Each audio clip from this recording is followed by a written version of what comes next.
صاحب نصاب شخص اگر ہر سال قربانی کرے مگر کبھی اپنے نام سے اور کبھی بیوی بیٹے یا اہل خانہ کے نام سے کرے تو اس کا کیا حکم ہے؟ تو جواب یہ ہے کہ قربانی ہر مالک کے نصاب پر مستقلاً واجب ہے کہ وہ اپنی طرف سے کرے تو واجب کا بوجھ اترے، اور اپنی طرف سے نہ کرے یا اپنے بجائے دوسرے کی طرف سے کرے تو خود صاحب نصاب پر قربانی کا بوجھ لدا رہے گا، اور قیامت کے دن سوال ہوگا کہ تو نے اپنی قربانی کیوں نہیں کی۔ ہدایہ میں ہے کہ قربانی واجب ہے ہر آزاد مسلمان مقیم مالدار یعنی مالک نصاب پر بقرعید کے روز اپنی طرف سے، جس طرح نماز ہر عاقل بالغ مسلمان پر مستقلاً فرض ہے کہ وہی پڑھے تو ادا ہوگی اور نہ پڑھے تو بوجھ اس پر لدا رہے گا۔ آپ نے اپنے مالک نصاب ہونے کا اقرار کیا ہے تو جب تک آپ کے پاس مال نصاب کے مقدار میں رہے گا مستقلاً آپ پر سال بسال قربانی واجب رہے گی، جو آپ کے اپنے نام سے قربانی کرنے سے ادا ہوگی۔ آپ کی بیگم اگر ان کے پاس مقدار نصاب ان کا ذاتی مال نہ ہو تو ان پر قربانی واجب نہیں،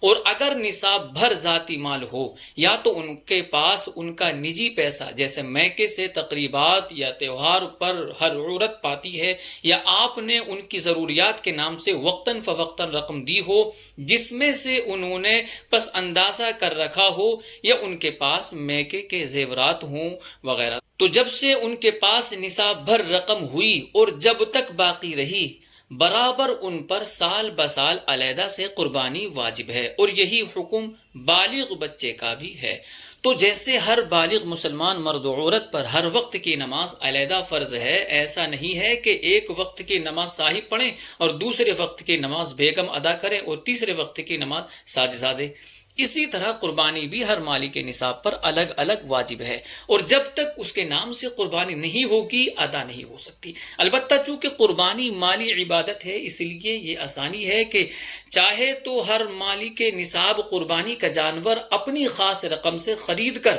یا ان میں ایک شخص سب کی طرف سے پیسہ دے دے اور جن کی طرف سے یہ پیسہ دے رہا ہے ان کی اجازت ہو۔ خلاصہ یہ کہ گھر میں 3 مالک نصاب ہوں تو سب کے نام ایک ایک بکری یا بڑے جانور میں 3 حصے ہونا ضروری ہے، اور آپ نے اپنا جو دستور بنایا ہے اس میں تو یہ خرابی ہے کہ جس سال آپ اپنی طرف سے قربانی کرتے ہیں اس سال تو آپ کا فریضہ ادا ہو جاتا ہے، اور جس سال اپنی بجائے اپنی بیوی کی طرف سے قربانی کرتے ہیں تو اگر بیوی صاحب نصاب ہو تو اس کا فریضہ ادا ہو جاتا ہے، لیکن آپ اپنی قربانی نہ کرنے کے مجرم ہیں، اور آپ کی عورت اگر مالک نصاب نہ ہو تو اس پر قربانی تھی ہی نہیں تو یہ قربانی اس کی طرف سے نفل ہوگی اور آپ ویل و خسارے میں گرفتار ہوں گے، اور جو قربانی واجب تھی وہ ادا نہیں کیا اور جو واجب نہیں تھی اس کو کیا۔ خیال فرمائیے وہ آدمی کتنے گھاٹے میں ہے جو روزانہ ہر نماز کے وقت فرض چھوڑ کر صرف نفل پڑھتا چلا جائے۔